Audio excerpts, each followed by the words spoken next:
Tudo bem com você? Eu espero que sim.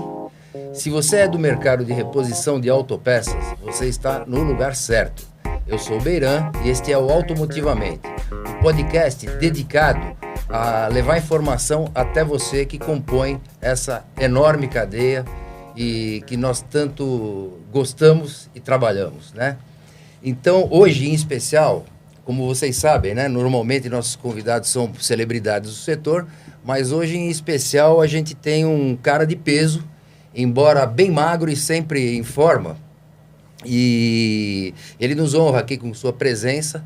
Nós estamos fazendo esse episódio gravado, porque a agenda dele é um pouco difícil para a gente marcar ao vivo, e a gente acabou aqui atrasando um pouquinho. Ele tem hora para terminar, nós vamos tentar ser o mais breve possível, mas desde já eu recomendo que você fique até o final, que tem muita coisa boa aqui para falar para você que faz parte do aftermarket automotivo. Valeu? Então seja bem-vindo, Tomé Abdushi. Ô, Beiran, obrigado, um prazer estar aqui com vocês, falar para esse mercado tão importante do Brasil, que gera tanto emprego, que faz a economia rodar, que paga imposto. Eu estou muito feliz, Marcelo, um prazer, Sergião também. Vamos fazer hoje aqui um bate-papo importante para levar informações que tenham relevância para quem está nos ouvindo. Muito obrigado, cara. E aqui, para me ajudar nessa missão, eu tenho aqui a companhia de dois colegas nossos de mercado, né? Serginho Alvarenga, obrigado, Serginho. Estamos aqui de novo, obrigado e você, Beiran. Marcelão Gabriel, que vocês todos conhecem, claro, né? Mas hoje eles estão aqui representando a aliança do aftermarket, né? Que o Serginho está como diretor executivo e o Marcelo Gabriel está como diretor internacional da aliança. Um pouco para frente, para que se você não sabe o que é a aliança, e eu acredito que a maioria de vocês não saibam, o Marcelo vai explicar para você por que nasceu a aliança, o que ela quer e o que nós pretendemos com isso, tá? Eu queria chamar a atenção de vocês, né? Principalmente de você que é varejo, né? Que nós, mercado do aftermarket, nós representamos esse tamanho. Põe aqui para mim, Jorge, por favor. A gente já falou isso outras vezes, mas nós somos 213 mil empresas. Nós juntos oferecemos mais de 1 milhão de empregos e faturamos mais de 100 bilhões de reais. E você que é pequeno ou médio deve se sentir uma pequena fração disso, mas saiba que vocês, ou melhor, nós pequenos e médios, nós representamos 80% desse faturamento. Então você tem sim sua importância e nós temos que fazer alguma coisa para sermos vistos. A gente faz muito pouco. Acho que a gente tem que fazer muito mais, nós precisamos dessa união, né? Assim como você, eu acredito, eu sou um cara pouco politizado, pouco falo de política e me preocupo muito com o meu negócio aqui, em tocar a minha empresa, meu dia a dia, solucionar os meus problemas, né? Então, mas eu admiro muito quando você encontra um político que tem predisposição em doar seu tempo em prol de beneficiar a sociedade como um todo. O empresário, na verdade. Você falou político, o empresário. E ele sabe, hoje como político. Sim. Né? Mas eu até, se você me permitir, Tomé, eu tenho aqui, eu fiz um breve aqui, que eu achei que nós tivéssemos mais tempo, eu vou tentar. Não, vamos fazer o seguinte, vamos fazer o tempo normal, vamos tocar aqui, que é importante. Não, eu quero falar, porque o porquê de eu estar aqui, vocês sabem que nós já fizemos mais de 80 episódios desse podcast, né? Trouxemos muita gente boa aqui, mas nós nunca trouxemos um político. Você que nos ouve sabe disso. E por quê? Porque eu, particularmente, acho que a gente não tem assim, o direito de oferecer alguém, de apoiar alguém, primeiro por falta de conhecimento meu, ou seja, nosso também. Eu sei que você não deve ser um cara politizado, né? E a intenção do programa não é esse, né? Então, mas raras vezes eu tive oportunidade, e vocês que me conhecem sabem disso, né? Sabem disso. Pô, cara, eu não puxo o saco de ninguém, Tomé, de ninguém mesmo. E eu tenho acompanhado o Tomé já de algum tempo, né, nos eventos lá na Fiesp, depois passei a seguir o Tomé, ele tem uma rede social bastante ativa, e passei a admirar o cara como homem, como cidadão, como pai, né, como trabalhador que ele é. E eu queria aqui contar rapidinho, para quem não sabe quem é o Tomé, quem é o cara. Eu vou tentar fazer bem rápido aqui para vocês. Tomé é um cara que está prestes a completar 50 anos. Está com essa cara de garotão, mas já tem alguma quilometragem. Tô tio Suquita já. E o Tomé é um desses raros e necessários empresários que, após atingir um sucesso na vida e nos negócios, eles resolvem doar seu tempo e conhecimento e talento para a sociedade. Ele é casado, é pai de 2 filhos, morador de São Paulo, capital. É um cara de origem simples, assim como nós. Iniciou sua carreira profissional trabalhando em uma loja de grife no shopping. Era a M-Officer, os mais experientes aqui vão lembrar. E como estoquista ainda, hein? Como estoquista, num shopping center aqui da cidade de São Paulo aos 16 anos de idade. Ambicioso e determinado que o cara ao longo do episódio vocês vão perceber, né? A sua educação foi pautada em princípios básicos como disciplina, ética, trabalho e honestidade. Acima de tudo, muito trabalho, que o cara é um avião mesmo, tem uma disposição de moleque. Né? Mesmo trabalhando desde a adolescência, o Tomé teve a oportunidade de cursar engenharia no Mackenzie, que é uma tradicional faculdade aqui de São Paulo, e para arcar com o custo da universidade, ele começou já a exercer seu papel de engenheiro, que ele estava fazendo engenharia civil. E aí ele contratou 2 ajudantes e saía buscando reformas de hall de prédio, o que aparecesse. Banheiro. Então ele pintava e fazia pequenos reparos. E ele tinha 2 colaboradores. Assim ele tocou durante algum tempo e essa empresa, ao longo do tempo, deu tão certo que ele começou a fazer reformas e obras, aí já em lojas, em pontos comerciais, e ao longo dos anos se tornou um dos grandes empresários do setor. Né?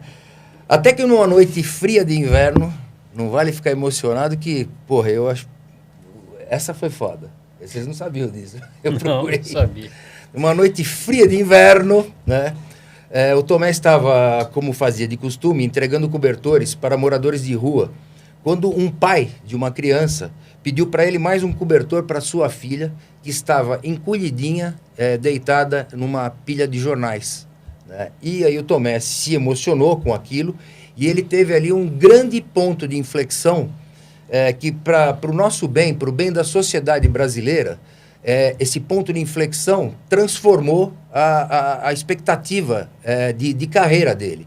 Ele, então, empresário bem-sucedido, né, realizado, com a vida arrumadinha, ele resolveu, então, prestar esse serviço que ele presta a partir de então. Né? Além de tudo isso, ele foi filiado ao PSDB durante 10 anos, ao Novo durante 5 anos e ao PTB por menos de 1 ano. Né? O PSDB é quando eu era menino, ainda que eu não enxergava direito a vida, tinha os valores e princípios todos de ponta cabeça, aí depois a gente amadurece um pouquinho, melhora, né? Até que em 2022 ele foi eleito deputado estadual pelos Republicanos, com aproximadamente 222 mil votos. É voto pra caraca. Né? O cara foi eleito com força, né? E, além de tudo isso, ele foi porta-voz do movimento nas ruas. Eu acredito que esse aí a maioria de vocês conheçam, né? Ainda sou, hein? Ainda é, né? E esse movimento ele tem foco no combate à corrupção e à impunidade. Tá? E ele se dedica, como ele acaba de falar, até hoje a esse movimento, né? Ele atuou também como comentarista político em importantes grupos de mídia como CNN, Gazeta e Jovem Pan, sempre se posicionando em defesa dos ideais liberais e dos bons costumes. Isso é um briefing rápido do que o cara é. Então, o cara é pica mesmo e eu acho que vai valer a pena cada minuto do seu tempo nesse episódio. Vou parar de falar um pouquinho, porque ele tem horário contado e eu estou ansioso. Não, Beira, vamos fazer o programa normal. Vambora. Serginho, vocês conhecem, né? Acho que é até dispensável ficar apresentando. Um cara que é meu amigo, um cara querido, é uma das grandes cabeças aí do mercado. Obrigado, eu acredito de verdade que vocês dois sejam os maiores pensadores do nosso negócio, Tomé. E eu fico muito honrado com o prestígio deles em poder acompanhar a gente nesse bate-papo, porque eu não sei se eu teria competência para extrair o que você tem para dar. O privilégio é nosso, meu. Manda lá, Marcelão. Puxa você, cara. Bom, prazer enorme estar aqui. Tomé, prazer, Marcelo. Muito bom estar com você de novo, Beran, Sérgio. E começar com um ponto que, para mim, eu acho que é primordial. O Beran trouxe esses números aí, 213 mil empresas, 1 milhão de empregos, 100 bilhões de faturamento. E quando a gente olha o aftermarket como um todo, pensando na vida do veículo, a gente representa 1,8% do PIB brasileiro. É muito significante. E eu sempre falo isso há muitos anos. São centenas de milhares de empreendedores autônomos e anônimos e que ninguém olha. E que estão aí gerando emprego, pagando imposto, numa perspectiva extremamente liberal, porque é isso que gera os negócios. E aí a minha pergunta é assim, né, Tomé? Como é que você enxerga um setor com esse potencial de negócio, de realização que está acontecendo, da tua perspectiva na atuação política? Como é que a gente pode fazer mais, o setor fazer mais pela política e a política fazer mais pelo setor? E eu queria só fazer um ponto aqui, Beran. Tranquilo, claro. Você fala que você não é político, mas se você está na polis, que é a cidade, você é político. Somos todos políticos. Podemos não ter uma atuação política direta, mas política todos nós fazemos. Então, essa é a abertura, Tomé. Como é que você entende esse mundo que você conhece, porque você teve na construção civil e a gente é muito parecido com a construção civil, se você pensar em estrutura, como é que a gente pode trazer a política para cá e levar esse nosso setor mais perto das decisões políticas? Obrigado pela pergunta, Marcelo. Pergunta ótima, super inteligente. Agradecer o Beiran, né, por toda essa introdução, contando um pouco da minha história. Realmente eu me emociono, porque é uma história de muitos e muitos anos de luta, tanto como empresário e agora como político, para estar chegando até aqui. E é importante a gente recordar sobre o momento do Brasil que nós estamos passando. Hoje as pessoas estão se politizando. Eu lá atrás, quando eu iniciei o movimento nas ruas, quando você contou a história da menininha e que eu entendi que eu tinha que fazer alguma coisa pelo Brasil, eu comecei a olhar para o país e falar, puxa vida, como que a gente muda o caminho do Brasil? Porque nós temos hoje o nosso rio poluído por conta da política, as nossas ruas esburacadas por conta da política, o crime organizado crescendo por conta da política, os casos de corrupção que nós vemos todos os dias por causa da política. Então, a política é o nosso grande problema. E, ao mesmo tempo, a política é a nossa grande solução. Olha que loucura o que eu estou dizendo aqui. O problema e a solução vêm do mesmo lugar. Por que nós temos tantos problemas no Brasil? Eu já vou entrar no mercado. Porque, infelizmente, nós não olhamos para a política como deveríamos nos últimos anos. Eu mesmo não me lembro em quem eu votei no passado. Alguém pediu para eu votar, no domingo, um tio, um amigo, meu próprio pai. Eu votava na pessoa, eu não sabia o que era ideologia, não sabia quais eram as intenções, eu não entendia o que eram os 3 poderes, o que era um tribunal de contas, o que era um Ministério Público. E quando a gente não tem conhecimento, é difícil você poder atuar para ajudar o país a dar certo. Nós simplesmente votávamos e elegemos uma quadrilha ao longo dos últimos anos que pouco olhou para o Brasil. Poucos políticos brasileiros olharam realmente porque é importante para a sociedade. E sendo um liberal e compreendendo a importância do empreendedor, o empreendedor é aquele que toma risco, é aquele que tem o sonho de montar o seu próprio negócio. Muitas vezes ele trabalha a vida inteira como empregado em algum lugar para ganhar um dinheiro. Ele pega tudo que ele tem para poder apostar no seu próprio negócio. Aí ele monta o seu local, ele aluga uma sala comercial, ele vai lá e compra um estoque, ele pega um empréstimo para poder pagar as contas que não está dando conta, aí ele tem que fazer um segundo empréstimo para pagar o primeiro empréstimo, aí ele contrata pelo CLT, aí ele tem todas as burocracias em volta, que nós sabemos como é complicado, CETESB, todos os órgãos, é muito complicado ser político no Brasil. E para que a gente possa... Ser empresário, né? Ser empresário no Brasil. E político também. É político também. E para que a gente possa estar fazendo com que as empresas tenham condição de trabalhar, é importante que os grupos empresariais das determinadas áreas tenham uma representatividade dentro da política. Eu vou dar um exemplo. Pouco tempo atrás, nós tivemos aqui uma conversa sobre ICMS no setor de bares e restaurantes. É um setor que foi muito prejudicado na época da Covid-19. Sabemos que eles se endividaram muito. Poucos tiveram aquele momento, aquela sacada de passar a fazer entregas online. A maioria fechou suas portas e tem lá os seus custos para pagar, o aluguel, o IPTU, os seus tributos, os seus funcionários, e acabaram se endividando muito. E pegaram empréstimos do governo para poder conseguirem sobreviver. E estão pagando isso parcelado. Houve um momento que se pensou em aumentar um tributo, um regime especial do setor. O que aconteceu? O setor se juntou, apresentou para vários políticos, inclusive para mim, as necessidades que o mercado tinha, o que aconteceria com aquele mercado se aquelas taxas subissem, né? Quais seriam as repercussões, o quanto que aumentaria o custo na ponta, quantas empresas poderiam fechar suas portas. E com essa representatividade dos políticos, nós chegamos junto ao governador, embasados. E por que embasados? Porque muitas vezes o político não conhece o setor. Se vocês não derem base para que nós possamos tomar ações por vocês, fica muito difícil de eu, que não sou do ramo, né, de autopeças, compreender quais são as dores de vocês. Uma vez que eu tenho essa oportunidade de compreensão, a gente coloca isso embaixo do braço e tendo pessoas responsáveis acima de nós, que no caso em São Paulo nós temos o governador Tarcísio de Freitas, temos nosso secretário de Finanças, que também é muito competente, a gente apresenta, eles entendem e a gente consegue estar levando para o setor o que é importante para vocês. Então essa maturidade é muito importante. Para que haja representatividade, há necessidade que vocês tenham bons projetos para que a gente coloque embaixo do braço, compreenda esses projetos e leve para a apreciação do governador. Aí entra a força política. A minha força política, dos meus pares estão ao lado, e a própria força política de vocês. Vocês estão num setor que é importantíssimo para o Brasil. Milhares e milhares de emprego, o faturamento é enorme, a representação sobre o PIB é muito significativa. Vocês têm que ter representação, não só em São Paulo, não só nos estados, mas também lá em Brasília. Tem que ter uma associação que cuide de tudo isso. Se é um setor que fatura 100 bilhões de reais ano, eu acho que cada um dos empreendedores desse setor tem condição de pagar uma associação para que vocês tenham representação. E quem que vão ser as pessoas responsáveis pela associação? Os que mais compreendem o mercado. Temos aqui o Serginho, que eu chamei de Sergião, vou continuar chamando de Sergião. Tem o Marcelo, tem você, Beiran, que tem uma empresa maravilhosa. Então, acho que esse é o caminho que nós temos que seguir.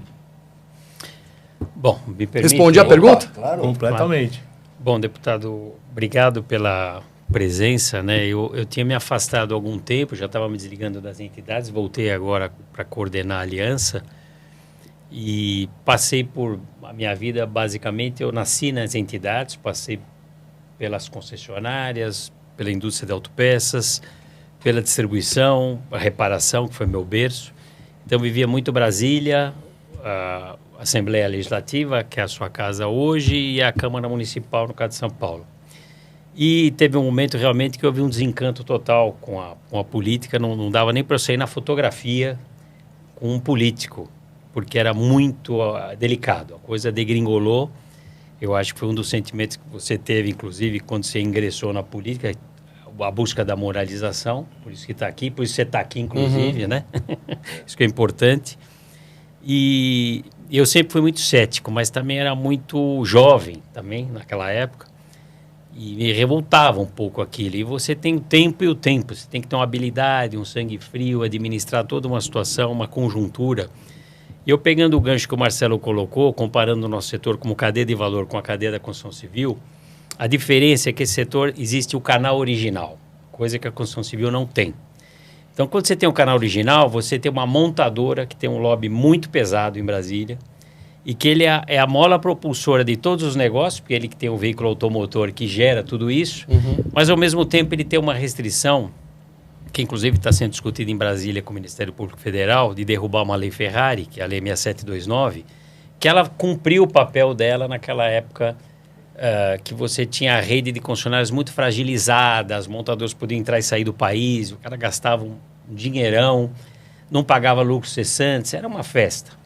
E o pessoal se blindou e se protegeu. Mas hoje em dia, você tem grupos de concessionárias, são multinacionais, grandes grupos, faturam bilhões, ele não precisa de uma reserva de mercado para isso. Isso no âmbito federal, que acaba atingindo a todos. E o canal independente, a exemplo de alguns outros países, posso até citar os Estados Unidos, alguns outros, ele é 80% realmente da manutenção de toda a frota circulante. Você vai encontrar algumas exceções no Japão, Europa meio a meio, mas Japão ainda o setor de concessionários domina. Então você tem uma força no canal independente muito grande. O que acontece é que a gente criou todo o alicerce, isso eu vivi a minha vida inteira aqui. A gente criou normas ABNT, criamos certificações de empresa acreditadas pelo Inmetro, certificações profissionais, regras, portarias. A gente fez todo o arcabouço.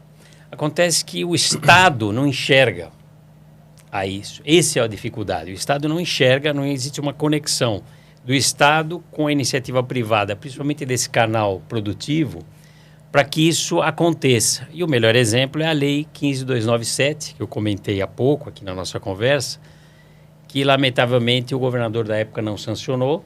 Quem sancionou foram justamente os deputados parlamentares da Casa da Assembleia, que o senhor faz parte hoje, e que sensibilizaram com a situação, mas lamentavelmente sem uma ordem executiva você não tem como implantar aquilo na prática. Quem era o governador na época? Geraldo Alckmin. E é uma situação que nos deixa muito entristecido, porque com todo esse potencial, com toda essa base estrutural, porque ninguém aqui está pedindo favor, né? E nem está, assim, sem lastro. Nós temos bastante lastro para tudo, muito lastro. Científico, oficial, para moralizar muita coisa que pode beneficiar o consumidor, com certeza, por isso que existe PROCON, para poder proteger o consumidor, e a gente defende essa posição. O próprio IPEM, a gente sempre trabalha alinhado com essa turma, tá? O IPEM, super parceiro nas questões de fiscalização de produtos duvidosos, que depois que o comércio eletrônico veio com tudo, o crime organizado se instalou ali e é o nosso maior concorrente. Então, a empresa, o produto que o Beiran vende na distribuidora tem qualidade, origem e procedência. Muito do que tem na plataforma você já vai começar a colocar em risco. E o consumidor é livre acesso. E ele não entende, porque nós estamos falando de um assunto técnico. O veículo automotor não é algo que você pega e entra na internet e compra um produto. Você tem variações de produto, você tem questão de segurança, você tem certificações compulsórias, você tem questão ambiental, questão de segurança, e é tudo um pouco solto no Brasil. E isso que dá tristeza, amargura, porque as empresas são obrigadas a uma série de imposições legais, e você como empresário sabe disso, tem que obedecer uma série de regramentos, mas na hora do mercado vale tudo, qualquer coisa aperta um botão, compra e faz acontecer. Então isso realmente cria um problema.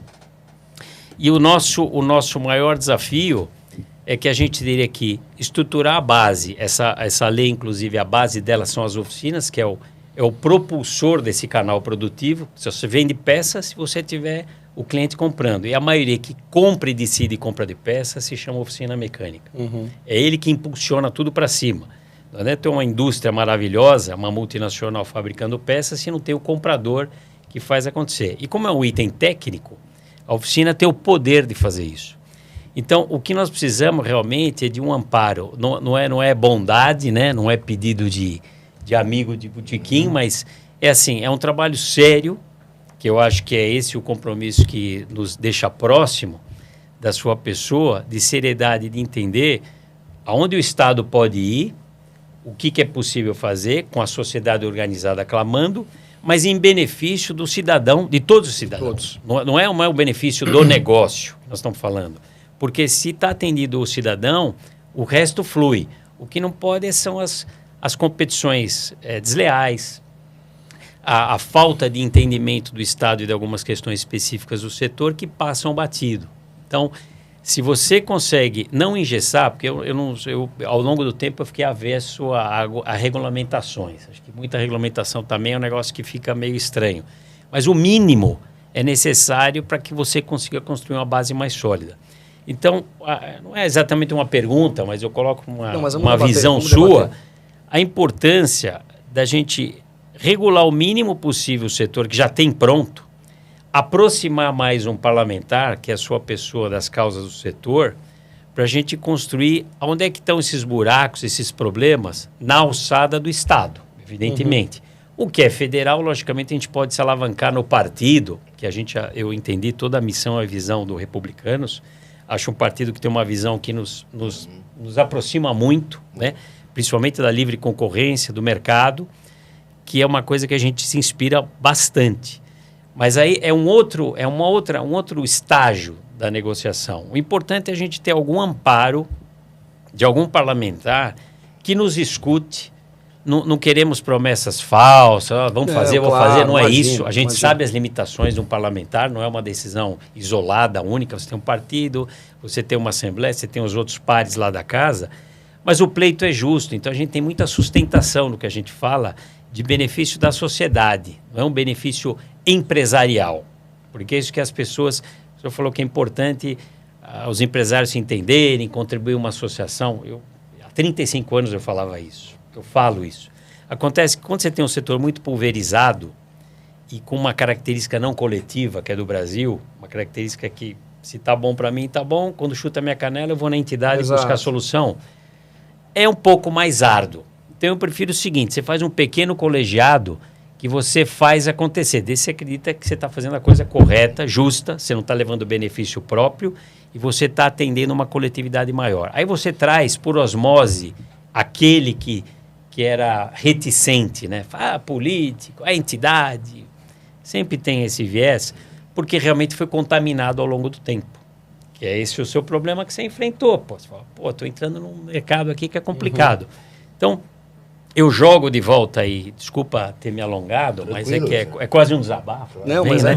Porque são muitos anos de tentativa de melhorar alguma coisa para a sociedade. Eu não estou pedindo para o setor. Eu pedia para o setor, mas falei, mas está errado. Não é para o setor que você tem que pedir. Você tem que pedir para a sociedade, tem que ser uma coisa boa para o cidadão, para o motorizado e para o pedestre, porque ele morre lá. Ele morre por alguma coisa que a gente tem uma participação nesse negócio aqui. Então, essa é a problemática que eu coloco e clamo pela sua proximidade conosco. Olha, vamos lá, vou dividir em algumas etapas aqui a resposta, porque a pergunta foi muito longa, né? Foi uma pergunta desabafo, eu entendo perfeitamente, porque eu vivi tudo isso. Você falou em moralização, um ponto importante, e que você desanimou. E eu compreendo vocês terem desanimado, porque eu, ao longo da minha vida profissional, eu montei minha empresa muito cedo, minha empresa cresceu muito, eu foquei muito em processos, em pessoas, eu sempre fui muito comercial, e para quem acorda cedo e trabalha, a vida dá certo, a gente corre atrás. Mas os problemas acontecem, né? Uma empresa é matar, não é matar. Se você matar um leão por dia, estava bom demais. A gente tem que matar 10 leões por dia. É muito problema que acontece. E o que eu tinha lá atrás? Todo político que sentou comigo em algum momento na minha vida queria morder alguma coisa. Todos. Nunca sentou um político na mesa simplesmente para entender meu problema e para resolver o meu problema de uma forma a atender uma expectativa de uma sociedade. Todos tinham algum tipo de interesse. Isso é muito cansativo. É muito cansativo e outra, não é a função do parlamentar tentar levar vantagem em cima de um determinado setor. Exato. Eu hoje, como um funcionário público que sou, eu tenho a obrigação de fazer esse trabalho pelo bem comum. Isso mudou muito. Hoje nós temos, você pegar a Assembleia de São Paulo, tem muita gente séria lá dentro. E por que tem gente séria lá dentro? Porque pessoas de bem começaram a se proporem a entrar para a política. Eu passei muitos desafios ao longo dos meus últimos 10 anos para entrar para a política. Quando eu decidi que ia ser um político, poucos me apoiaram. Minha família não me apoiou, meus amigos não me apoiaram. Todo mundo dizia, você tá louco, você vai acabar com a sua vida, você é bom menino, vão quebrar sua empresa, vão mandar te matar, política é coisa para bandido. Aí o que acontece? A pessoa de bem não vai e o espaço tem que se ocupar. E se ocupa por quem? Por aqueles que estão dispostos a jogar o jogo. Então esse é um ponto primordial da maturidade que nós estamos enfrentando no Brasil, passando no Brasil nos últimos anos. Hoje nós falamos de política, nós compreendemos quem são as pessoas. As redes sociais permitem que a gente possa enxergar quem é aquela pessoa que nós temos a intenção de votar. De onde ele veio, o que ele faz, quem que é a família dele, qual é o passado dele. Então todo mundo hoje já tem condição de se informar, de votar direitinho. E percebam, cada vez que passam os anos, a gente elege mais pessoas alinhadas com princípios e valores. Então esse é um ponto muito importante. Uma outra questão que eu acho que vale a pena a gente levar em consideração é a venda online. É tudo muito recente. E não há uma regulamentação muito clara. Eu vou dar um exemplo. Estava uma onda de assaltos em carros de marcas elitizadas com roubos de faróis. O pessoal para na rua, arranca lá o farol de uma Porsche. O farol de uma Porsche custa 30 mil reais. É um valor significativo, você comparar com concessionária, até mais. Se montou um mercado paralelo. Você entrava lá dentro das redes sociais ou das plataformas e compra um farol de Porsche por 5 mil reais. Quer dizer, são coisas que não tem sentido. Então tem que haver, com certeza, uma regulamentação. Eventualmente você compra o seu mesmo. Eventualmente você compra o seu mesmo. Não tenha dúvida. A gente começou a tentar fazer um trabalho de manual de boas práticas. Levou para o Ministério da Justiça, para a Secretaria Nacional de Defesa do Consumidor, e duas plataformas gigantescas, não vou citar o nome aqui, elas se recusam a colaborar com o processo. Não é possível. Eu não estou pedindo nenhum milagre de regulamentação severa, né? Mas é pelo menos educar a sociedade. Quando o cara clicar ali, ele verifica, opa, esse componente então, exige uma certificação compulsória. Esse componente tem uma... Sérgio, é muito complexo tudo isso. Sabe por quê? Entendeu? Pensa só, a plataforma ter que validar qualquer produto que vai ser colocado à venda na plataforma. A questão do Brasil é que não tem lei. Nós não temos leis. As pessoas não têm medo de cometerem crimes no Brasil. E aí, se vocês me permitirem, eu vou fazer uma parte em relação a tudo isso. Olha só, eu vou dar um exemplo aqui em São Paulo, em algo que não é do mercado de autopeças, mas acho que cada uma das pessoas que estão nos ouvindo vão compreender o que eu quero dizer. Nos últimos 30 dias... mais de 1.500 pessoas foram presas em uma região da cidade de São Paulo, que é aquela região do centro. 1.500 pessoas. Metade delas, ou um pouquinho mais, acho que 53%, foi solta no dia seguinte na tal audiência de custódia. Então, ou seja, você vai lá, rouba um telefone celular, você estoura o vidro de um carro, você é preso, a polícia vai lá, faz uma ação, te prende, te leva para a delegacia, ocupa todo mundo. No dia seguinte, ele sai pela porta da frente antes do policial, que ainda tem que fazer toda a burocracia. E ele volta a roubar exatamente no mesmo lugar. A audiência de custódia, eu vou colocar esse ponto para poder amarrar já. A audiência de custódia, ela foi criada lá atrás como uma ferramenta para que crimes de baixo potencial ostensivo, ou seja, não houve violência, não houve arma de fogo, não houve uma faca, o cara simplesmente furtou ou fez um assalto sem machucar ninguém. E sendo réu primária, ela não responderia presa ao crime que ela cometeu. Então ela teria a oportunidade, ela errou pela primeira vez, num crime de baixo potencial, ela volta para casa e vai responder pelo crime. Mas eles utilizam hoje a audiência de custódia para soltar o bandido o tempo inteiro. Eu peguei uma ficha de uma pessoa que foi presa 32 vezes em 40 dias roubando o telefone celular e solta 32 vezes. Como é que faz para você poder coibir o crime? Não tem como. Outro dia foi presa uma pessoa com 1,5 toneladas de drogas no seu carro e chegou na audiência de custódia, o juiz entendeu que a polícia não podia ter abordado o carro que estava passando, que ele abordou de forma ilegal. Por que você vai abordar um carro que está passando? Ele não está fazendo nada. A polícia abordou, prendeu a droga, levou para a delegacia, prendeu o indivíduo, ele foi solto no dia seguinte. Então, ou seja, não existe lei no Brasil. Então, isso que nós estamos passando hoje nas vendas online é reflexo do Brasil que a gente vive. É reflexo dos governantes que o país teve nos últimos anos. Então você entende que o buraco é muito mais embaixo. A tristeza é uma tristeza. É que alguns componentes, eu tenho vídeos deles, mais simples, para ficar mais usual, para ficar fácil para todo mundo. Você tinha um tempo aí que estava vendendo muito um spray, tipo um spray, uma latinha que fazia uma limpeza no sistema do ar-condicionado. E eu vi 3 explosões dessa. Que mata, não é coisa boba. E você aperta o botão lá, você compra, qualquer um pode comprar. Ele mata. Ele não matou os mecânicos que eu vi, porque o cara deu uma sorte. Um era de um concessionário, outro é independente. O outro está fazendo na rua o serviço, inclusive. O carro explode por dentro, negócio maluco. E você tem alguns sistemas que inferem realmente a segurança. O amortecedor é um, não precisa nem falar, né? Aquilo mata. E o Estado não responde também. Esse é o ponto. Tudo bem, não tem a lei, mas também não responde. Então, fica uma terra de ninguém. Então, o que a gente procura fazer como cidadão, como sociedade organizada, privada, é orientar cada vez mais. Não é que a gente quer puxar a sardinha. Quer dizer, você vai aplicar um produto, é que nem o corretor, lembra daquela propaganda? Procura um corretor, procure uma oficina. Não queira fazer o do-it-yourself aqui nos Estados Unidos aqui. Não faça o do-it-yourself que você vai ter problema. Entendeu? É bem diferente. É diferente. Ainda mais itens de segurança, né? Exatamente. E aquilo puxa a cadeia. Então, a gente precisa de um esforço, até moral, dos parlamentares ou de um parlamentar, até para nos ajudar realmente a construir uma cultura dentro do setor. O setor também tem uma fragilidade de entendimento da sociedade, que você falou básico. Ninguém tem uma aula de entendimento de como é que funciona. O cara não sabe o que é uma norma técnica. O cara quer ter um negócio, monta um negócio, sabe o que é uma norma técnica, não sabe as responsabilidades que ele tem como empresário. Então, a gente tem que construir. Nós estamos fazendo um trabalho forte ao longo dos anos, mas a gente precisa completar alguma coisa com o parlamentar. Eu concordo. Com isso tudo, porque é uma distância. O problema do Brasil é que nós temos muitos direitos e poucas obrigações. Esse é um problema muito grave. Então, como que você vai fazer para controlar, você empresário, controlar tudo que está à sua volta? É muito complicado.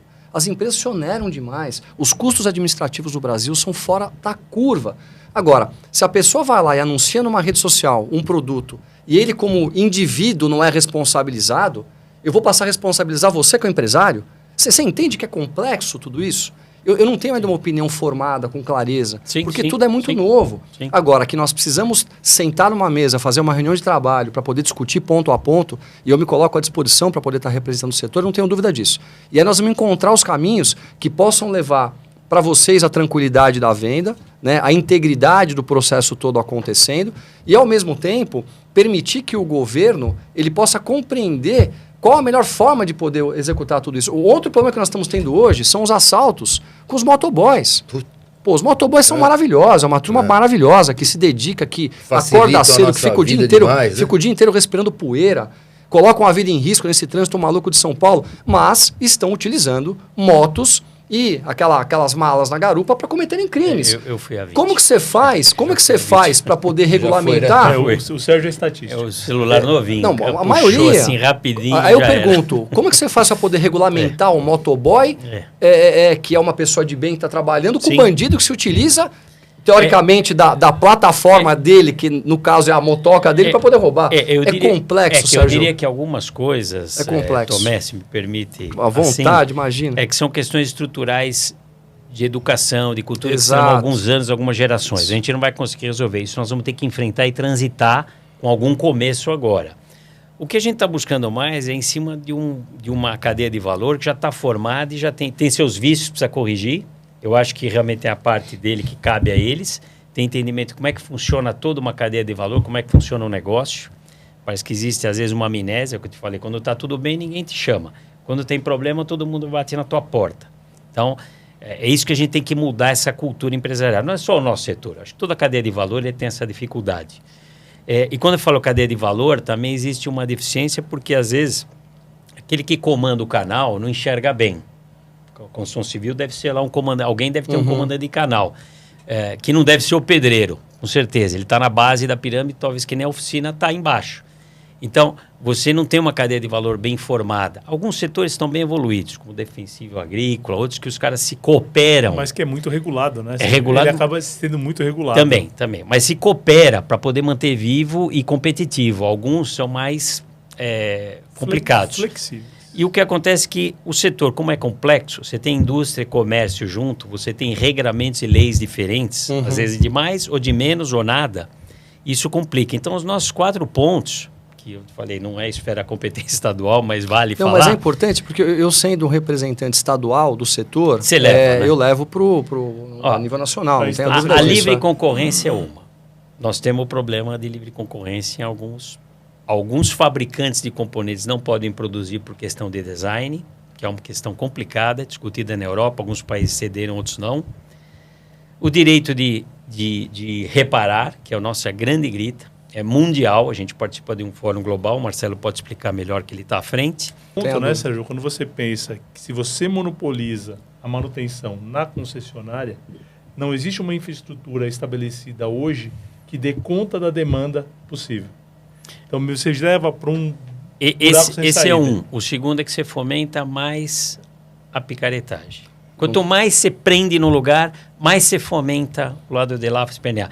O Brasil, ele é muito criativo. Muito. Por mal muito, e por bem. Muito. Ele vai ser criativo, ele não vai te prender. O risco é quando prende demais e você deixa solto uma alternativa, um plano B sem muito controle. Aí você pode ficar assustado que pode ter problema. Se você permite, Sérgio, só para a gente contextualizar para quem está assistindo, melhor. Como é que é o direito de reparar, ou right to repair, que ele é um direito de reparar e conectar. Porque na medida que avança a tecnologia embarcada, o diagnóstico ele é feito e transmitido para uma nuvem. E aí você fere o direito do consumidor na sua livre escolha. E aí, como a gente está falando de uma base de economia liberal, eu tenho que dar o direito do consumidor tomar a decisão dele, porque ele é o proprietário do bem. Claro. Quando você manda essa informação e ele não tem acesso, você cerceia o direito do consumidor. Na Europa, as conquistas já é página virada. Esse assunto na Europa já está consolidado. Nos Estados Unidos, acabou de passar no estado de Massachusetts, porque lá são estaduais as instâncias, então seria muito mais legal se a gente fosse não uma federação, mas como é os Estados Unidos, que a gente teria mais flexibilidade. As montadoras fizeram lobby, mas mesmo assim, o juiz natural da causa voltou e falou assim, é obrigação no estado de Massachusetts dar informação para o dono do veículo para que ele decida onde vai fazer. Então, esse ponto que o Sérgio está trazendo não é um problema nosso, é um problema global. E a gente está inserido nesse contexto. No mês de maio, a gente vai para uma reunião internacional disso para discutir esses pontos. Então, quando o Sérgio fala dessa livre concorrência, de novo, dá a impressão que a gente está legislando em causa própria. E não é o fato. A gente está legislando em favor do consumidor. Não, mas há um equilíbrio muito grande nisso tudo, porque realmente eu sou um consumidor de carros, adoro carro. E você ficar vinculando, né, eu sou um liberal mesmo na economia, não é que eu sou meio liberal, eu sou liberal mesmo. Você como consumidor, você vai e compra um veículo e você tem a obrigatoriedade de fazer a revisão naquele determinado lugar, não me parece uma coisa muito coerente. Você quer ser atendido naquele local pela qualidade do serviço, né? Enfim, por tudo que está no entorno. Para manter a garantia do qual carro, o consumidor se sente bem amparado. Agora, para você ter a garantia do seu carro, se você tem uma oficina especializada, muito boa, com controle, com processo, com método, que pode te atender, acho que é um direito, seria um direito coerente do consumidor de ser atendido. Agora, eu compro um carro numa concessionária, a qual eu sou muito bem atendido. Ela continua me dando um atendimento muito bom para que eu faça a revisão lá. É claro que eu vou caminhar. É mais fácil eu fazer a minha revisão lá. É sua opção. Agora, muitas vezes você leva o carro para fazer uma revisão e não é bem atendido numa concessionária. Não é. É mais caro, você não é bem atendido, teu carro ainda volta com algum tipo de problema, porque vira uma linha de produção. Mas aí entra uma outra questão, que é a questão tributária do Brasil. Você hoje compra um carro nos Estados Unidos ou na Europa pela metade do preço que você compra aqui. Os tributos são extremamente exagerados. A margem de venda de um carro para a montadora é uma margenzinha desse tamanho. E aonde que eles acabam ganhando dinheiro? Na manutenção. Então, quer dizer, é tudo errado. O processo ele vem torto desde lá de trás. Aí eu fico uma coisa que eu penso muito, como que nós vamos resolver esse problema? E, Tomé, tem mais um adicional para você ter conhecimento já. Antes de mandar um papel para você, vamos falar já. Eles têm um tributo excessivo. Aí é um problema do Estado, não da montadora. Perfeito, exato. Está sendo vítima do assunto. Porque a iniciativa privada, a gente já pensei nisso. Pô, eles são os maus, são os malvados. Não. O Estado foi malvado com o negócio, porque ele distorceu tudo na época com isso daí. Você cria uma celeuma embaixo. Exato. Quando ele tributa errado, se interfere muito. Acontece que a montadora ela tem uma proteção antiga já no país, desde a entrada da indústria automobilística, uma série de programas que beneficiam ela. Eu nunca vi isso no mundo. Está tanto benefício para alguém que não precisa do benefício, né? E para vender, quer dizer, você tem benefício para vender tua peça, você não vai ter. Então eles têm. Tudo bem que é um outro fenômeno na economia, porque ele impulsiona uma série de setores. Ele tem a informação tecnológica que o Marcelo acabou de falar, ele tem a conectividade e ele tem uma vantagem tributária. Acredita ou não, o MVA dele, a substituição tributária dele, é menor do que do canal independente. Como é que pode? Então, quem paga a conta é o consumidor final, entendeu? Mas eles têm uma vantagem tributária. Então, existe uma distorção que o Estado interfere e acaba atrapalhando todo um conjunto de valor. Porque todo mundo faz negócio com todo mundo. Ninguém que está clicando na montadora, o concessionário. São operadores privados normais. Acontece que existe uma distorção ao longo da cadeia que prejudica a competição no final da linha. Então, esse é um ponto importante da livre concorrência, que acho que a gente tem mais elementos para colocar. Agora, Sérgio, como equilibrar tudo isso? Essa é a grande pergunta. Vocês que têm experiência, que teriam que nos passar uma base de como equilibrar. Porque você pega uma montadora. Eu respeito muito as montadoras, vocês também, não tem a dúvida. É um investimento financeiro do tamanho do mundo. É complexo você ter uma indústria, né, na área automobilística e carregar tudo que vem por trás de tudo isso. Então, a gente respeita eles como grandes empreendedores, pessoas de sucesso que movem a economia, inclusive para vocês, porque se eles não fabricarem os carros, vocês não têm as peças. Não tem matéria-prima. É importante a gente colocar isso. Como o investimento é muito forte, o retorno demora muitos anos, a gente até pode compreender algum tipo de incentivo fiscal em algum momento. Eu acho importante você incentivar o empreendedor para que ele dê certo, porque é ele que vai gerar riqueza, é ele que vai pagar imposto, é ele que vai gerar emprego. Mas chega um ponto, quando você começa a ver a cadeia produtiva caminhar, né, e chegar até a reposição e compreender as dores de vocês, que nós temos que ter um equilíbrio em tudo isso. A dificuldade é ter o equilíbrio. É como a gente consegue atender a ambos, porque todos ali empreendem, todos têm um fator importante na cadeia. É isso que eu preciso, porque eu não tenho essa competência para poder... Eu acho que a gente pode encontrar algum caminho, mas eu entendo que a dificuldade maior é isso, como é de âmbito federal, dá para levar, né?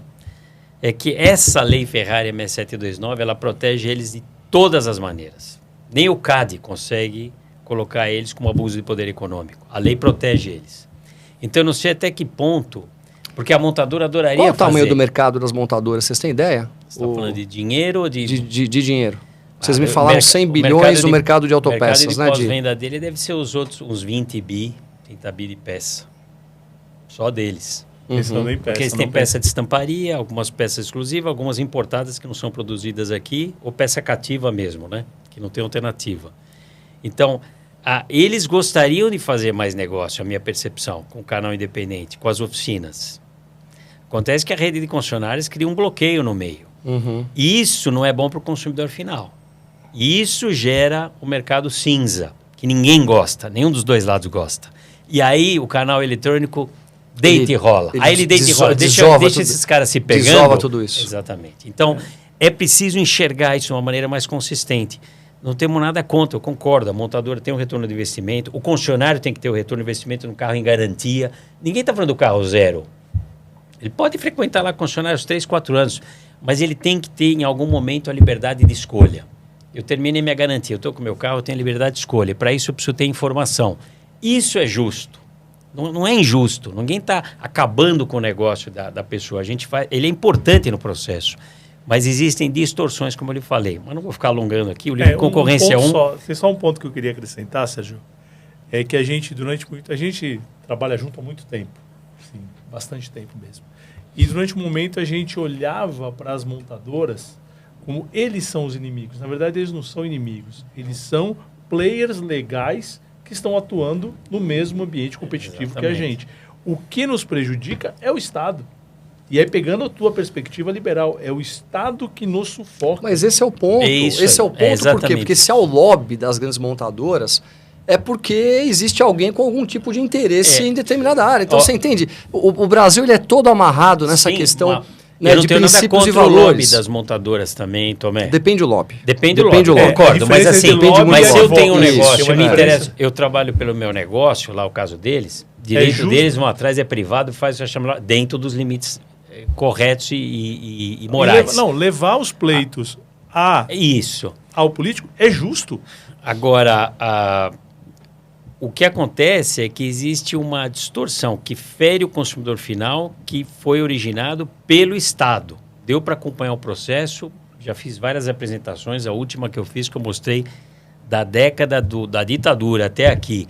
Todos os programas automotivos, toda hora é um programa automotivo, de 5 anos tem um programa automotivo. Nunca termina, nunca dá certo, nunca acaba. Você vê, agora tem um problema de novo, não se vende carro, devia vender mais carro.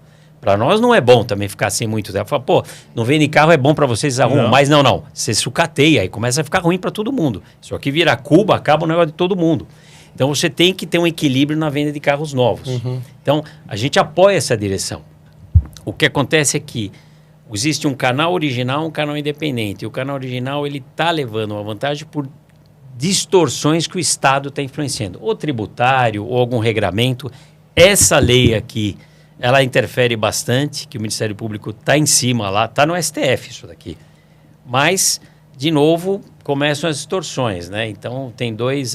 Como é que é o nome lá? Jurídico? Amicus Curiae. O Amicus Curiae, quem é? A Fenabrave e a Anfávia. Pô, é lógico, os caras de dois maiores interesses estão falando. No final, quem vai pagar a conta é sempre o consumidor final. É isso que mata, né? Sempre. Então, acho que o papel de um político coerente é trabalhar pelo consumidor final. É. Óbvio que você tem que ter o apoio ao setor, à indústria, ao comércio, mas o consumidor final tem que ser respeitado. Agora, é difícil num país de tanta corrupção sistêmica, onde há interesses de ambas as partes, você conseguir fazer com que as coisas caminhem de uma maneira que atenda a sociedade. Mas dá um alento estar falando com você aqui. Já dá um alento enorme. Você vê como é importante. Deixa eu te ajudar aí. O Tomé, ele tem uma vantagem, né? Para nossa sorte. Ele é um cara que gosta de automóvel, gosta muito de automóvel. Nós estávamos conversando um pouco antes aí. Ele já trabalhou, inclusive, com isso, até pouco tempo atrás. Eu sou um apaixonado. E assim, ele sabe, essa história do farol que ele contou, do roubo e tal, ele sabe exatamente como funciona isso. Então, e ele tem também parte da família que trabalha na distribuição de materiais de construção. Sim. Né? O que acontece? Sim. Ele tem uma visão bastante clara. Isso, como você falou, traz assim, até um conforto para a gente conversar com alguém que está entendendo exatamente o que a gente está falando. Que é o diferencial. Eu só queria pedir uma coisa, Serginho. Como eu estou preocupado os quatro aqui tempo só. Não, os quatro. Em sequência. Eu queria que o Marcelo falasse rapidamente, Marcelo, para o nosso ouvinte, o que quer dizer a aliança. Porque eu, eventualmente, quando falo com loja, eu atendo um outro, tal, o pessoal de varejo, Marcelo, não faz a menor ideia do que seja. Como a nossa audiência, em sua grande maioria, é varejo, pequeno e médio, eu queria que você desse uma pincelada aí no que é a aliança. Aliança em 40 segundos, pode contar aí. Opa! O que acontece? O nosso setor está estruturado em associações que vieram de sindicatos patronais. Então, se você pegar a ANDAP, ela é uma associação que nasce do SICAP, que é o Sindicato Patronal do Comércio. Você pega os 5 peças a nível nacional, ele vem dos sindicatos, sempre do sindicato patronal. E sempre faltou uma articulação. Houve projetos no passado, um projeto chamado GPE, um projeto chamado GMA, mas que redundaram em nada, pelos conflitos de interesse e porque tinha uma simetria de força entre participantes. Tá? Em 22, a gente foi nutrindo essa necessidade a partir das experiências internacionais que a gente conheceu, principalmente da experiência norte-americana, em que eles transformaram todas as associações em uma única associação que olha para o consumidor. E é muito engraçado, quando o presidente lá fala, ele fala assim, eu represento a comunidade das oficinas, a comunidade dos lojistas, a comunidade dos distribuidores. É o Bill Harvey. É o Bill Harvey, que vai estar com a gente agora, na Automec, agora no em abril. Mas o que é legal? Ele não fala que ele representa o sindicato, a associação, ele representa a comunidade, são as pessoas que formam isso. E aí, em 22, nós estivemos em Fortaleza e assinamos a Carta de Fortaleza, que deu as bases para a formação da aliança. Então, a aliança são as entidades representativas do setor, pensando o nosso mercado. É uma atividade fácil? Beran, não é uma atividade fácil. Porque você tem cada presidente de associação com a sua agenda, com a sua pauta, com as suas demandas. E isso ficou muito claro no primeiro dia. As suas pautas específicas não vêm para cá. Se o Sindirepa tem um problema com seguradora, é um problema do Sindirepa, que não vai afetar nem o varejista, nem o distribuidor. Então, a gente juntou e a gente vem trabalhando algumas pautas específicas que justamente são as pautas que o Sérgio trouxe. Exato. Que são as pautas que dizem respeito a todo mundo, não pautas específicas. Então, hoje a aliança, ela tem o Sérgio como diretor executivo, eu como diretor de assuntos internacionais e cada presidente de associação que estiver em cargo, durante a vigência do seu cargo, ele tem um assento na aliança, cujas decisões são sempre colegiadas. Não existe uma presidência, então a ideia é olhar os temas mais profundos do setor. Então, se o teu amigo varejista, o nosso amigo varejista não conhece a aliança ainda, é porque a gente ainda não conseguiu chegar com uma pauta que resolve. E eu te falo, as nossas discussões são bem quentes para poder alinhar e ficar com essa única direção. Tá? Quanto deu aí, Sérgio? 2 minutos e 30. Seus 40 segundos estouraram. Mas eu tava olhando ele ali com o tempo. É o filho da mãe. Eu sou vendedor. Eu comecei a falar, vai embora. Eu vou fazer um resumo do que o Marcelo colocou. Para quem o ouvinte, quem está nos assistindo aqui, o varejo, fala para ele ali. Fala para ele ali. Às vezes existe uma limitação de alguns temas para a entidade correspondente ao seu negócio responder ou atuar. Está muito maior do que a entidade. Então, ele se junta com outras entidades para buscar solução. Ponto. É isso. Só os 5 peças não vai resolver um assunto específico do varejo. Ele vai precisar da ajuda dos outros. E é o que nós chegamos. Então, a pauta é livre concorrência, direito à segurança, mão de obra, valorizar a certificação que nós construímos, a força para melhorar a mão de obra desse país. E aí tem que fazer uma ressalva, o quanto Beran, através de GBMTO, são incentivadores da certificação. Eu acho que é o canal oficial hoje do Aftermarket de falar com o setor, é esse canal aqui. Isso, e o Beran, ele comprou essa ideia. E o último tema, regulamentar a lei 15297 que o Estado de São Paulo especifica. A certificação é outro ponto importante, deputado, porque a gente criou, com base numa norma de qualificação do mecânico e de qualificação do vendedor de peças, a estrutura que o Inmetro determina para criar uma certificação voluntária. Não é compulsório, nada é compulsório. Do profissional. E a gente quer o impulso disso. Mas é muito privado, mas o poder público pode nos ajudar muito com isso. Seja via o PROCON, seja via o IPEM, seja o que for, para fomentar, estimular, porque aquilo é mais seguro para o consumidor e empurra para uma profissionalização.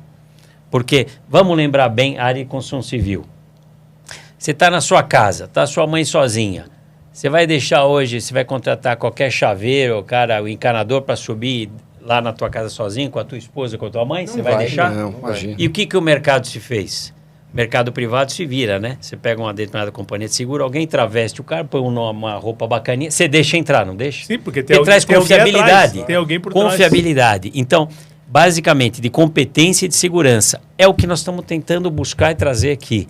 Só que nós precisamos de uma participação próxima do poder político junto da sociedade organizada para empurrar isso para cima. Está vendo que não é pedido de empurra lá, resolve lá, deputado. Não é isso que nós estamos pedindo. Não é isso. Nós estamos pedindo uma aliança, que talvez o mundo acadêmico também, que o Marcelo, para você saber, é um professor doutor, Tomé, e ele sabe disso. O mundo acadêmico, às vezes, é um pouco longe também da esfera privada, e a gente quer uma aproximação maior de todo esse conjunto. É assim que faz uma nação, assim que faz uma cidade, um estado. Agora, se cada um jogar para um lado e criar seu feudo, sua tribo, aí o mais forte vai levar. Né? Aí o mais forte leva e você fica ouvindo, fica ali olhando de cadeirinha. Então, o pleito é justo aqui, é honesto. Né? Viu, Sérgio, quando você fala de mão de obra, um ponto que me chama a atenção e que não deveria ser um problema existe licitação para manutenção de frota, seja frota estadual, seja frota municipal. Colocar uma recomendação, sugerir uma recomendação que a oficina seja certificada e que o profissional seja certificado. Uma recomendação. É o mínimo. É uma coisa mínima, que vai beneficiar mas é uma recomendação, olha, recomenda-se. Que vai beneficiar o erário público, né? Exato. Porque eu já acompanhei 2, 3 casos, né, de Ministério Público Federal de outros estados, me lembro até bem, foi Rondônia e Minas Gerais, que foram para cima de editais de órgãos públicos com fraude de serviço. Pô, o senhor trocou o amortecedor em 5 horas? Como é que é isso? E que produto é esse que o senhor colocou?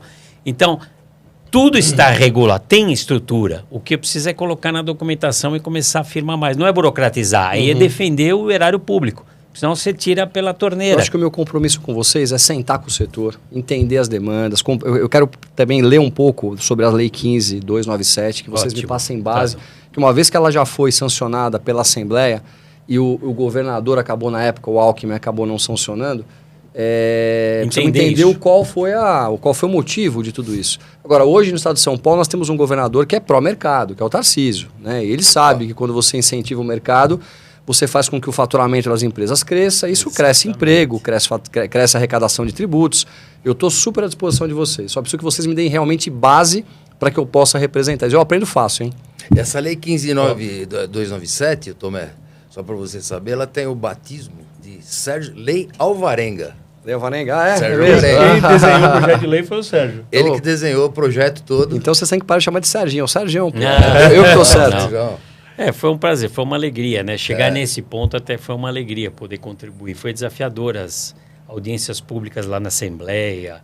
Sempre tem uma coisa estranha que aparece, questiona, fala, mas o que é isso? Eu conheço bastante. Mas o que é isso aqui? Ele está defendendo o quê, né? Não consigo entender. É tudo bom para a sociedade, o cara está defendendo o quê? Ele está defendendo a militância, a militância dele. Aí você tinha que superar, o deputado ajudava, outro ajudava. Eu falei, entendi. Porque é uma coisa que não entra na cabeça da gente, essas coisas que aparecem. Nossa, no passado, na Assembleia, nós passamos cada situação. Puxa vida, vocês não sabem o que foi privatizar a Sabesp. Nossa, foi uma loucura aquilo ali. E é tudo de bom. A privatização é boa para todo mundo, traz benefício, é tudo maravilhoso. Mas aí você tem o pessoal da oposição lá, que vai lá fazer aquela frente de oposição, bota aquela molecada que nem sabe o que tá fazendo lá gritando. Muita gente é contra o desenvolvimento. Isso é o que mata a gente no Brasil. A maioria dessa turma de centro-esquerda é contra o empreendedor. E aí eu fico pensando, quem é que paga a conta do país? Como é que faz a ajuda social se não tem dinheiro para pagar a conta? Então, enfim, eu passo muito tudo isso, viu, Sérgio? O que eu queria registrar é que eu já assisti em alguns programas, não vale cabe aqui citar, mas ouvi os seus comentários, as suas discussões. Eu acreditava, sinceramente, por ter vindo da iniciativa privada. Você ter tido um negócio e vindo. Aquilo dava um valor para mim diferente. Não era um carreirista político que o neto, o filho é tão bom quanto o pai, que o neto foi. Todo mundo é bom pelo CLT, né? Só quem contrata pelo CLT sabe o que é a empresa. E as discussões, todo aquele ambiente realmente televisivo é complicado, o podcast é mais honesto aqui na colocação. E conhecendo pessoalmente agora, todo o semblante traz toda uma energia muito positiva. Me dá muita alegria saber que... não é fim de carreira, né? Mas eu tô querendo tirar o pé de vez, mas tá difícil. E a gente... Ele quer ir, a gente traz de volta. Agora é a hora que ele tem que ir. A gente dá continuidade num trabalho mais profissional, sem promessas, sem sonho, sem criar uma expectativa absurda, mas para dividir com um parlamentar que busca algum caminho ou nos orienta, fala, ó, aqui realmente é equivocado, aqui eu enxerguei isso. Perfeito, pelo menos ouvir as nossas demandas, para a gente ter o fio da meada. Concordo com o que eu te falei, eu li sobre o partido, logicamente conheço o governador, assim, não pessoalmente, mas conheço as atitudes, tá fácil de entender quem é quem, né? Quem era o governador da época e quem é hoje. É muito diferente, a gente, graças a Deus, São Paulo nisso ele acertou bem, graças a Deus, né? Porque estava faltando por um bom tempo. E a gente tem uma esperança muito grande de conseguir algumas vitórias importantes para a sociedade, seja do Estado de São Paulo e depois exteriorizar para o Brasil inteiro, né? Esse é o nosso desejo. O Beiran está de parabéns ter trazido um deputado desse naipe aqui. Realmente, tentei, não é jogar cara. confete, sabe mas que ele sempre dá me ligava, alegria cara. mesmo. Dá Eu um alegria. dia peguei o WhatsApp dele. Você sabe disso, né, Tomé? Todas as vezes que eu solicitei, ele atendeu. E a Mariana, que está aqui nos acompanhando nos bastidores, super educada. E aí um dia eu cansei de falar com ela porque não batia a agenda. Eu queria te trazer ao vivo. A gente tem um programa ao vivo às quintas-feiras, 19 horas e 27 minutos. Mas aí a Mariana falou, puto, para bater essa agenda com ele vai ser muito difícil. E Vai ele demorar falou, um pouquinho, aí estamos aqui hoje. E a gente percebe o tanto que você é pai, o tanto que você quer chegar em casa, você está com um filhinho pequeno agora, né? Você sabe que essa é a maior dificuldade que nós temos, Beiran, de conseguir fazer tudo. Né? Porque como a gente conciliar a vida como a gente entra na pessoal. política com um propósito, você tem que ser pai, você tem que ser marido, você precisa tocar os seus negócios. A política empobrece.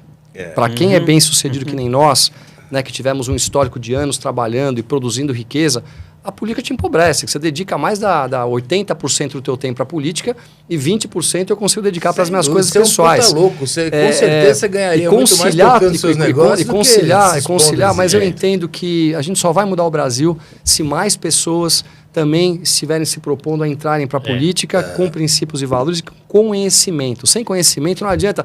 A maioria dos políticos que eu sento para conversar não sabe o que é um CAPEX e um OPEX. Não entende o que são o que é o CLT com profundidade, quais são as dificuldades do empreendedor. Não sabe o que é tomar risco, não sabe quais são as burocracias. Tudo que a gente tem em volta do empreendedorismo. Exato. E por isso que eu digo, e aí eu queria mandar um recado para cada um de vocês, desse importante mercado. Olha, até né? olhar para eles lá. Vocês são heróis. Você, bem, não é um herói. Eu rodei tua empresa, tanta gente aqui trabalhando, você está distribuindo renda. Não tem um trabalho social maior do que um empresário no Brasil. A gente precisa mudar esse conceito do empresário. O empresário tem que passar a ser o herói e não mais aquele opressor, exato, como muitos tentam colocar. Então, olha, eu estou muito satisfeito de estar aqui com vocês. Obrigado, Beiran. Obrigado, Sergião. Obrigado você, Marcelo. Estou sempre à disposição. Espero a gente ter uma agenda agora breve para uma reunião de trabalho. E aí sim eu vou poder agregar valor. Nós excedemos até teu horário, Tomé. Mais uma vez te agradeço, cara. Eu sei que você está com tempo. Ele está indo agora, pessoal. Está indo para Olambra, ele tem um compromisso lá e deve dar 1h30 por aí para ele chegar lá. Quase 2 horas. Vamos lá. Então, mas eu agradeço muito, viu, Tomé? Agradeço também a Mariana, que sempre nos atendeu com muito cuidado. Atendeu o Jorjão lá, que o Jorge é chato pra cacete. Foi ele que conseguiu marcar, porque eu não conseguia com ela. Eu não conseguia. E aí o Jorge conseguiu. Que bom que você veio. Muito obrigado pela tua disponibilidade. Parabéns para toda a sua equipe. Finalizando, parabéns pela sua família também, porque a família representa muito. Nós não somos ninguém sem nossas famílias. E a hora que eu vi seus filhos, sua esposa, quer dizer, toda a tua estrutura em volta, a gente entende por que você tem sucesso. Parabéns e muito obrigado a todos vocês. Obrigado. Serginho, eu queria só que você fizesse aí o encerramento. Pode você e o Marcelo, fiquem à vontade só para fechar. Primeiro, é uma satisfação pessoal e depois em nome da coletividade, seja dos varejistas que estão aqui nos assistindo e os demais elos da cadeia, que a gente realmente, eu durmo tranquilo, porque nós estamos tentando fazer o melhor para buscar uma melhoria do setor, uma melhoria de competitividade, para eles continuem gerando emprego, renda e ganhem os seus dinheiros honestos com as suas famílias e vivam felizes e livres, né? Porque às vezes a gente toma algum susto nesse país aqui. Mas que a gente consiga ter uma liberdade de acessar o gabinete do deputado lá para levar as nossas demandas, conversarmos, né? Me dá o celular dele. Imagina, um prazer. Eu frequentei muitos anos aquela casa, fui muito bem recebido e é digno, a Assembleia Legislativa é digna do Estado de São Paulo, sim, realmente é um lugar correto, né? Alguns parlamentares podem não ser ao longo do tempo, no passado não ter sido muito, mas eu entendo que a casa hoje está com um bom astral lá, já tendo o Tomé lá para dentro, e outros que devem ser parceiros ali. Muitos. Bons. E a gente está muito feliz de poder dar continuidade e tentar desdobrar alguns caminhos. Eu falei e digo, registro para todo mundo. Não pensem que falar com um deputado significa que ele vai resolver a nossa vida. Não é assim que funciona um país, um estado, uma cidade. Nós temos que ter uma boa base, nos defender aquilo que é justo e galgar e o tudo no seu tempo certo, entendendo o seu país. Tem que entender como é que funciona isso daqui. Se você não entender, você se frustra, você fica revoltado. Então a política fica tudo bem falado pelo Tomé. Pô, se deixa o espaço, vem outro, ocupa e começa a fazer umas asneiras. A gente tem que saber ser cidadão e exercer o direito mesmo. Ir para cima com educação, com respeito, com complacência, um trabalho conjunto. Não é jogar. O Estado resolve. Não é assim que funciona. Eu acho que a iniciativa privada nos ensina que nós temos que ser parceiros e companheiros no negócio, Estado junto. Quer dizer, se arrumou a tua praça, dá continuidade. Depois corta a grama lá, ajuda lá, arruma o negócio. Não joga no Estado esperando que vão arrumar. Você tem que se mexer. É isso que eu digo de recado. E agradeço a audiência de todo mundo. Obrigado, Tomé, de novo. Beirã, obrigado. Você é o herói mesmo, de verdade, viu, isso, cara? Um prazer. Porque você, com essa rede social aqui, com esse canal, você faz acontecer tudo chegar nas pessoas. Hoje em dia mudou muito. Deixa eu contar um bastidor para vocês, né? Cheguei hoje aqui cedo, tal, entro, ele pega, vai lá pra frente, rapaz, ele tava de camisa, blazer, parecendo ele, sabe? Todo engravatado. Eu ando, né, no super... Enfim, não, senhor, você anda sempre bonito. Não, eu tô sempre assim, pô. Ele tava todo, eu falei, pô, o que tá acontecendo? Você vai fazer algum exame aí? Tá pegando e tal. Ele já me tirando. Aí ele pegou, tirou o blazer e tal, todo suando. Agora ele tá aí bonitão, só de camisa. Eu acho que a simplicidade é o que faz da gente alguém diferente, sabe? Obrigado, a gente tem que ter simplicidade. E eu agradeço mais uma vez vocês. Muito obrigado. Um sorriso no rosto é tudo também, na vida, em geral, em todo lugar. Professor Doutor Marcelo Gabriel, Marcelo. Manda teu recado final. Pois é. 40 segundos, eu preciso ir embora. Peraí, eu vou pôr aqui. Põe aí. Bom, Beira, parabéns pela iniciativa. A gente já esteve aqui conversando, vocês fizeram aí melhores momentos em janeiro, foi muito legal. Tomé, a gente se conheceu num evento. Mesma coisa, ele me deu o celular dele, eu falei, o que eu faço com isso agora? Que é a estratégia dele, ele dá o celular e você fala assim, vou falar o quê? Liga, pô, liga. Aí, quando você organizou, eu falei, agora é o momento da gente conversar. Eu acho que uma mega iniciativa da gente estar aqui. Você que está em casa, o Sérgio foi muito feliz. Quando um barco está afundando, tem duas coisas que você pode fazer. Ajudar a tirar água ou reclamar. A gente está pedindo para você ajudar a tirar água. Reclamar, todo mundo reclama. E está aqui com o Tomé, que tem o mesmo DNA de empreendedor que você tem. Ele sabe o que é acordar cedo, levantar a porta e está correndo risco, porque o empreendedor corre risco o dia inteiro. Até dormindo, ele corre o risco, porque passa um acórdão no STJ, quando ele olha de manhã, ele está devendo imposto. Então, o nosso setor, ele tem essa característica, que bom que você entende e tem simpatia e sinergia com a tua pauta e com a tua trajetória política e profissional para estar junto com a gente. Vai ser um grande prazer a gente trabalhar e colocar esse setor para frente. Marcelo, estende o convite do Tomé aqui para o Tomé. Perfeito. Ele vai, lógico. Perfeito. Então, ele foi no salão, da Motofestas agora. Sim. Ele, Bolsonaro, Tarcísio. Tivemos lá, você viu? Que legal. Então, lá. 22 de abril, 11 da manhã, abertura da Automec lá no São Paulo Expo. Que bacana. Vamos lá, vamos ver a agenda. É a maior feira do setor mundial. Do mundo. Mas o governador vai. Então, o governador vai, mas como ele está mais próximo do governador, sempre chega lá. Mas nós estamos fazendo o convite para o deputado. Independente do governador, eu não estou lá. Mas se puder arrastar o Tarcísio, vai ser bom, porque chega na hora lá, não, o deputado não veio estar representado pelo 5º subsecretário. É o que acontece. Nosso setor é representado pelo 5º subsecretário. Então, tá junto com a gente. Precisamos fazer alguma peça de grafeno aí pro presidente Bolsonaro também, que nem o capacete lá. É isso aí. Legal. Pessoal, muito obrigado. Foi um prazer. Gente, então, não falei que ia valer a pena? Tenho certeza que valeu. E nas próximas, recado final para fechar, nas próximas eleições, escolham bem para quem vocês vão dar o seu voto. Valeu? Obrigado pela audiência, até a próxima. Valeu.